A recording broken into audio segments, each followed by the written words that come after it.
Olá, irmãos e irmãs, muito bem-vindos a mais um momento de meditação do Santo Evangelho com o Padre Luciano de Almeida. Hoje, domingo, dia 13 de novembro, 33º domingo do Tempo Comum. Estamos aí a uma semana do encerramento desse ano litúrgico e já começaremos o tempo do Advento, novo ano litúrgico, tempo de preparação para o Natal. E eu quero te convidar a tomar em mãos a Palavra de Deus, que está em Lucas, capítulo 21, versículos de 5 a 19. Naquele tempo, algumas pessoas comentavam a respeito do templo que era enfeitado com belas pedras e com ofertas votivas. Jesus disse: Vós admirais estas coisas? Dias virão em que não ficará pedra sobre pedra, tudo será destruído. Mas eles perguntaram: Mestre, quando acontecerá isso? E qual vai ser o sinal de que essas coisas estão para acontecer? Jesus respondeu: Cuidado para não ser desenganados, porque muitos virão em meu nome dizendo: Sou eu. E ainda, o tempo está próximo. Não sigais essa gente. Quando ouvirdes falar de guerras e revoluções, não fiqueis apavorados. É preciso que essas coisas aconteçam primeiro, mas não será logo o fim. E Jesus continuou: Um povo se levantará contra outro povo, um país atacará outro país. Haverá grandes terremotos, fomes e pestes em muitos lugares. Acontecerão coisas pavorosas e grandes sinais serão vistos no céu. Antes, porém, que essas coisas aconteçam, sereis presos e perseguidos. Sereis entregues às sinagogas e postos na prisão. Sereis levados diante de reis e governadores por causa do meu nome. Essa será a ocasião em que testemunhareis a vossa fé.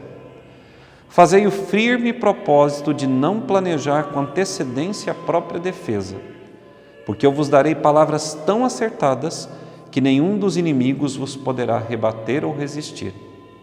Sereis entregues até mesmo pelos próprios pais, irmãos, parentes e amigos, e eles matarão alguns de vós. Todos vos odiarão por causa do meu nome, mas vós não perdereis um só fio de cabelo da vossa cabeça. É permanecendo firmes que ireis ganhar a vida eterna. Palavra da salvação, glória a vós, Senhor. Irmãos e irmãs, nós estamos aí encerrando o tempo comum e o tempo comum sempre se encerra com a festa de Cristo Rei, que recorda a segunda vinda de Jesus, o julgamento, toda a renovação do céu e da terra que o Senhor fará. E esses textos que antecedem a festa de Cristo Rei são textos escatológicos, ou seja, nos falam daquilo que estará por vir. E o Senhor hoje fala aos discípulos daquilo que vai acontecer na antecedência da sua chegada. E vejam, o Senhor no Evangelho fala de muitas coisas que estão acontecendo nos nossos dias: fome, pestes, guerras, lutas incontáveis entre irmãos, todo tipo de situação odiosa. Nós vemos as famílias destroçadas por tantas coisas que a sociedade e o mundo propõem. Tudo isso são sinais de que o reino de Deus se aproxima, de que o Senhor virá para julgar o céu e a terra. E qual deve ser a nossa atitude? Uma atitude de profunda conversão diante desses sinais. Quando paro para fazer uma análise daquilo tudo que está acontecendo, eu fico impressionado como as pessoas no mundo atual não se dão conta dos sinais que Deus vai mostrando à humanidade e não se convertem.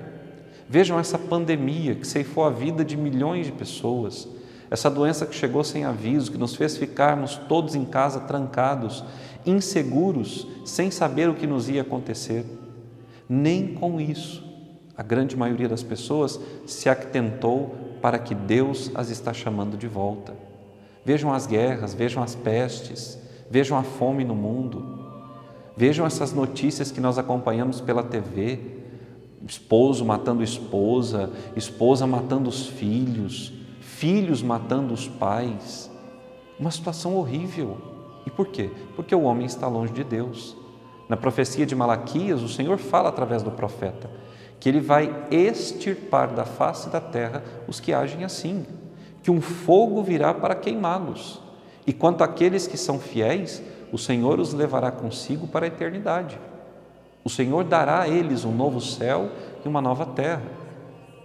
Muita gente fica aí, né, nessa preocupação toda, é agora, é quando, de que modo será a vinda do Senhor. Irmão, não perca tempo se perguntando essas coisas, mas trabalhe para que a sua vida de fé, para que a sua consciência, o seu coração, para que a sua alma estejam preparados para o dia em que o Senhor chegar. Não perca tempo correndo atrás de notícias falsas. São Paulo, na segunda carta aos Tessalonicenses, fala disso. Ele escreve à comunidade dizendo que soube que muitos vivem à toa sem nada fazer. Esses homens esperavam o fim dos tempos e, portanto, cruzaram os braços, achando que assim seria melhor para receber o Senhor na sua segunda vinda. Não, Deus não quer nos encontrar quando vier novamente de braços cruzados. Deus quer nos encontrar trabalhando.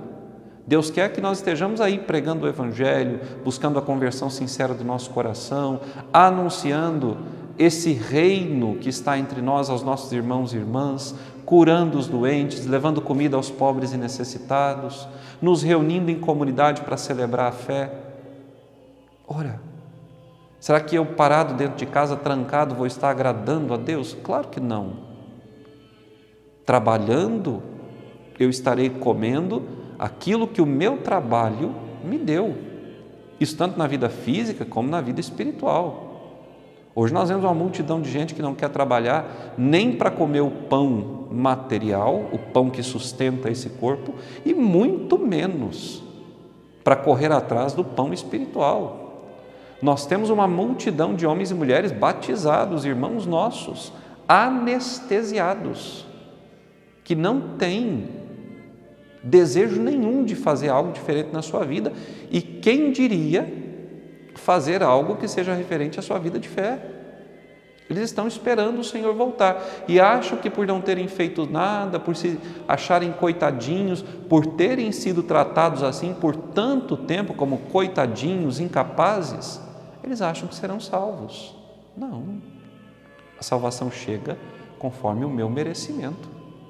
E o meu merecimento se dá através do trabalho árduo, do acordar cedo para ir trabalhar numa empresa, no meu negócio próprio, e também no acordar cedo para falar com o Senhor, para rezar, para agradecer, para pedir, para suplicar. Ora, se eu quero ver o Senhor chegando, se eu quero ter a alegria de que quando o Senhor chegue, eu esteja de pé e firme para receber a coroa que Ele me dará, eu preciso trabalhar, física e espiritualmente falando. Então hoje, nesse domingo, eu quero te convidar a ir à casa de Deus, a beber dessa palavra, a comer da Eucaristia e a voltar para casa decidido. Eu não sei quando o Senhor virá, mas quando o Senhor vier, eu estarei de pé, firme como uma muralha, firme como uma torre de comando, mostrando inclusive o caminho aos meus irmãos e minhas irmãs. E de modo muito particular na minha casa. Quantos são aqueles que já desistiram de salvar os seus? Ora, temos que tomar aqui a palavra de Josué. Eu e minha casa serviremos ao Senhor. Você não pode se contentar em chegar ao céu sozinho. Você precisa querer levar os seus irmãos e irmãs. De modo muito particular, aqueles que Deus te confiou numa família. Aqui na minha paróquia o pessoal me acha muito firme, muito enérgico, muito exigente. Ore, por quê? Porque eu quero levar todos para o céu. Se eu não tivesse o desejo que todos aqui se salvassem, tanto faz. Eu deixaria que cada um vivesse a sua fé do jeito que quer. Mas não, eu tenho uma responsabilidade, eu sou o pai espiritual dessa comunidade. E eu trabalho para que a minha comunidade chegue ao céu. Trabalhando pelo reino, nós viveremos o reino. Nos empenhando em anunciar o reino, nós seremos anunciados ao coração e aos ouvidos do Senhor e entraremos para o reino. Então, que hoje, irmão e irmã, eu e você, tomemos essa decisão firme de não levarmos de qualquer jeito a nossa vida de fé, mas de sermos trabalhadores respeitados e admirados pelo empenho que temos na construção dessa grande cidadela espiritual, desse templo que somos nós. O templo estava enfeitado com belas guirlandas de ouro, com pedras ricamente talhadas. Nós precisamos ser esse templo espiritual ricamente ornado pela nossa vida de oração, pelos sacrifícios, pela nossa vida sacramental, vida comunitária, no estudo da doutrina e na perseverança nas dificuldades. Nós precisamos ser esses templos ricamente ornados com todas as virtudes do céu. Que Deus te abençoe e até amanhã.